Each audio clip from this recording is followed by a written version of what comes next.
Bismillahirrahmanirrahim. Assalamualaikum warahmatullahi wabarakatuh. Disampaikan selamat siang kepada anak-anak sekalian peserta masa pengenalan lingkungan sekolah di SMA Negeri Kondang. Pertama-tama, marilah kita selalu berdoa semoga kita diberi kesehatan, keselamatan. Anak-anakku sekalian,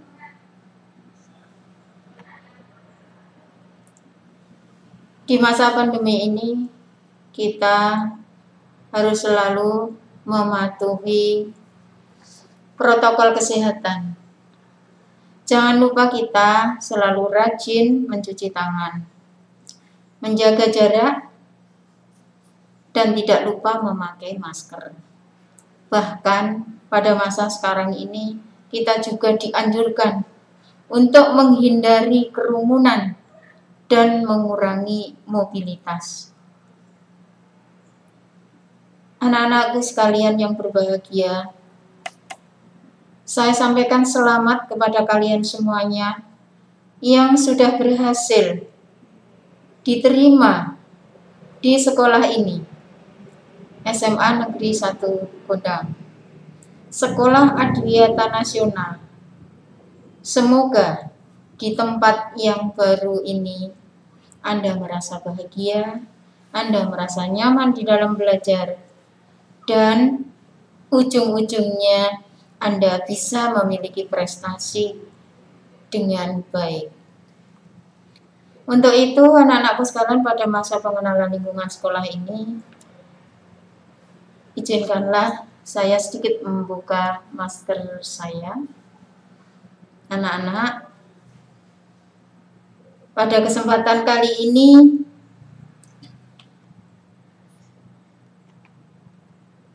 di MPLS tahun 2021-2022 kita mengacu kepada Permendikbud nomor 18 tahun 2016.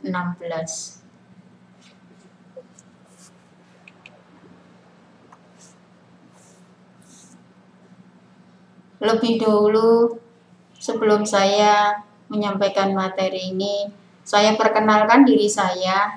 Nama saya Siti Kasanatu. Cukup dipanggil dengan Bu Tatu sebagai guru pembimbing atau guru bimbingan dan konseling. Insya Allah sudah tidak asing lagi dengan istilah BK. Baiklah anak-anak, MPLS kali ini saya mengambil tema membangun generasi yang disiplin, santun, cerdas, dan bertanggung jawab. Adapun materi yang akan kami sampaikan yaitu tentang program studi peminatan. Sekali lagi, materi adalah tentang program studi peminatan.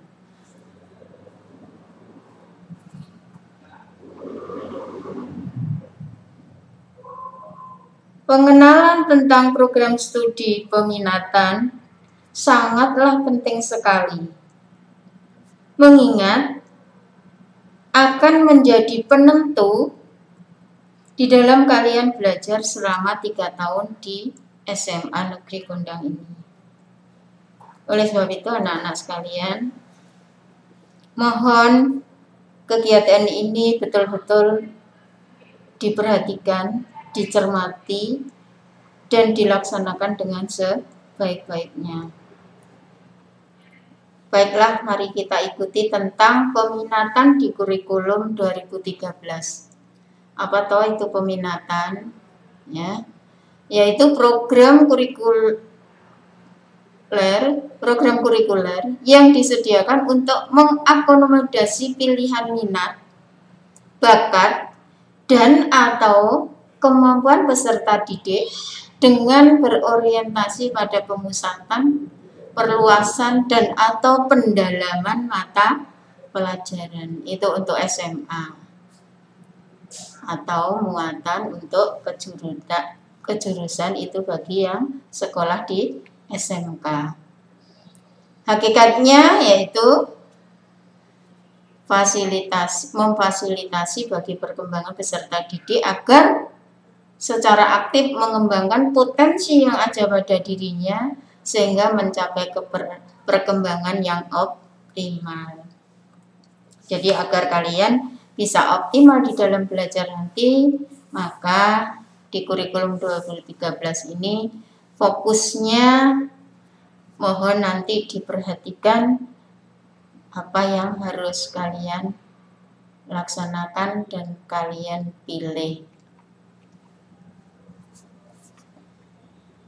Anak-anak, struktur kurikulum 2013 meliputi kelompok A, B, dan C.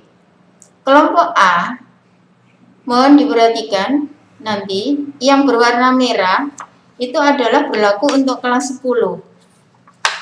Meliputi mata pelajaran pendidikan agama dan budi pekerti, jamnya 3. Pendidikan Pancasila dan Kewarganegaraan 2 jam, Bahasa Indonesia 4 jam, Matematika 4 jam, Sejarah Indonesia 2 jam, Bahasa Inggris 2 jam.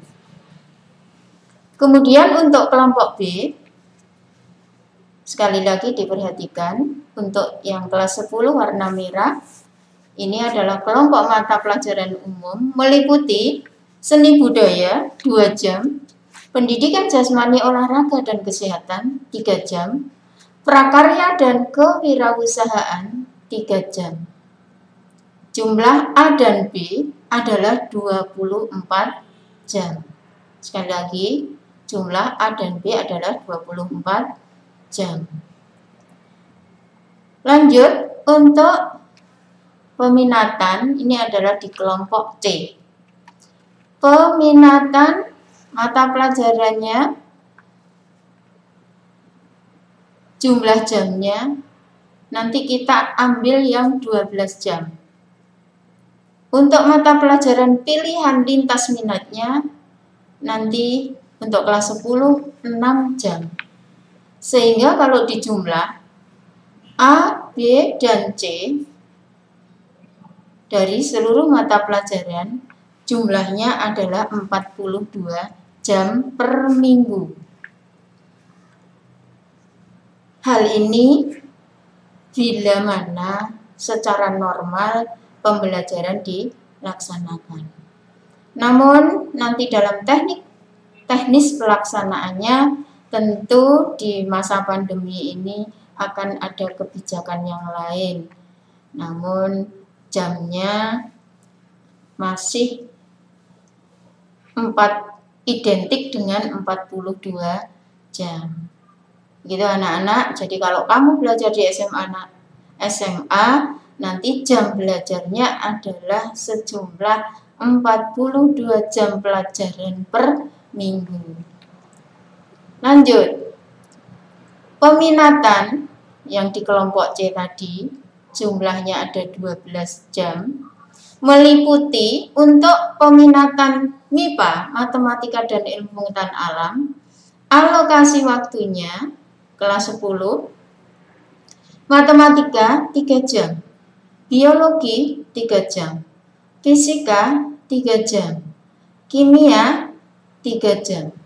Jadi di samping A dan B, kelompok A dan B, nanti yang mengambil jurusan peminatan IPA, maka ada mata pelajaran matematika sampai dengan kimia sejumlah 12 jam tadi. Bagi anak-anak yang berminat untuk masuk IPS, ilmu pengetahuan sosial, kelompok C meliputi pelajaran geografi 3 jam, sejarah 3 jam, sosiologi 3 jam, dan ekonomi 3 jam. Jumlah 12 jam ditambah 24. Berarti ada 36 jam. Kemudian ada peminatan bahasa dan budaya. Mohon maaf, karena di SMA Negeri 1 Gondang tidak ada jurusan atau tidak ada peminatan bahasa dan budaya, maka tidak perlu kita bahas. Jadi yang Anda pilih nanti adalah program MIPA atau program IPS saja. Kemudian ada di kelompok C, mata pelajaran pilihan lintas minat. Untuk tahun 2021-2022, lintas minat untuk jurusan atau peminatan IPA, maka ada lintas minat bahasa Jepang sebanyak 3 jam pelajaran, sosiologi 3 jam pelajaran. Untuk IPS, lintas minatnya adalah bahasa Jepang 3 jam, biologi 3 jam. Anak-anak sekalian, setelah Anda paham tentang struktur kurikulum 2013, maka lanjutnya adalah kalian bisa menentukan pilihan. Mana yang menjadi pilihan kalian? MIPA kah? Matematika ilmu pengetahuan alam kah? Atau ilmu pengetahuan sosial? Nah, bila mana kalian sekolah di SMA ini, harapannya ke depannya Anda bisa melanjutkan ke jenjang yang lebih tinggi. Ke jenjang yang lebih tinggi artinya Anda bisa lanjut setelah SMA ke perguruan tinggi. Mau menjadi sarjana, alhamdulillah. Atau lebih dari itu, kami bersyukur. Mau jadi apa? Tentukan dari sekarang sehingga akan sesuai dengan pilihan program studi yang kalian pilih nanti. Anak-anak, kriteria yang bisa kami sampaikan untuk memilih dari program studi itu, ya, MIPA atau IPS. 1, yaitu daya tampung program studi peminatan. Daya tampung untuk SMA Negeri Gondang tahun 2021-2022 adalah 5 kelas, 5 kali 36. Kemudian untuk persyaratan untuk IPS, untuk IPS berarti 4 kali 36, artinya 4 kelas untuk IPS. Jadi 5 kelas untuk IPA dan 5 kelas untuk IPS. Persyaratan yang kedua atau kriteria yang kedua yaitu pernyataan minat peserta didik. Pernyataan minat peserta didik ini adalah dalam bentuk angket yang sudah diberikan oleh sekolah kepada anak-anak, dari sekolah kepada anak-anak, yaitu Anda pilih program MIPA atau IPS yang ditandatangani dan diketahui oleh orang tua. Kriteria yang ketiga yaitu hasil tes potensi akademik yang dilaksanakan mulai dari pagi tadi sudah dilaksanakan tes potensi akademik, nanti hasilnya akan menjadi pertimbangan kalian masuk MIPA atau masuk IPS. Yang ketiga yaitu tes potensi dan pertimbangan bimbingan dan konseling. Tes potensi ini akan dilaksanakan insya Allah di hari Jumat dan Sabtu nanti, ya. Jadi tes kemampuan, tes kecerdasan itu akan dilaksanakan hari Jumat dan Sabtu, yang merupakan kriteria kalian masuk MIPA atau masuk IPS. Saya beri contoh anak-anak sekalian, kalau Anda nanti ingin menjadi seorang apoteker, maka sebaiknya Anda masuk jurusan ilmu pengetahuan alam. Jika Anda ingin menjadi ahli hukum, maka Anda sebaiknya masuk ilmu sosial. Dan lain-lain cita-cita yang lainnya sesuaikan. Jadi kalau ingin menjadi dokter, ya masuk MIPA. Kalau ingin menjadi ahli ekonomi, ya masuk ilmu sosial. Ya.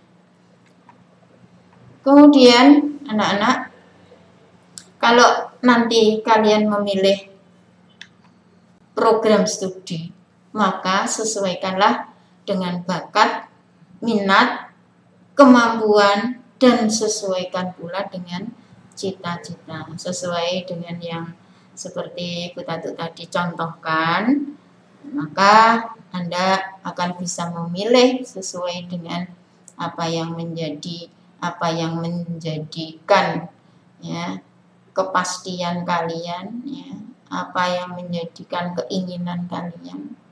Pastikanlah bahwa pilihan kalian itu tidak salah, karena tidak sedikit dari anak-anak SMA kadangkala kenapa tidak bisa maksimal, tidak bisa berpotensi karena merasa tidak betul di dalam memilih program studi. Kiranya itu anak-anak yang bisa saya sampaikan. Harapan saya setelah mendapatkan informasi ini, betul-betul kalian bisa memilih bakat, minat, kemampuan kalian, memilih menentukan pilihan masuk MIPA atau masuk IPS yang sesuai dengan bakat, minat, dan kemampuan kalian. Kiranya itu yang sangat penting, ya, jangan sampai keliru. Mohon izin kepada orang tuanya, ya. Ada kurang lebihnya, kalau kalian mungkin belum jelas, bisa langsung mencari informasi ke sekolah atau berhubungan dengan bimbingan konseling yang ada di sekolah. Demikian anak-anak sekalian, mohon maaf apabila ada kekurangannya. Terima kasih atas perhatiannya. Semoga kesuksesan menyertai kalian. Sukses kalian adalah sukses SMA Negeri Gondang. Billahi taufiq wal hidayah. Wassalamualaikum warahmatullahi wabarakatuh.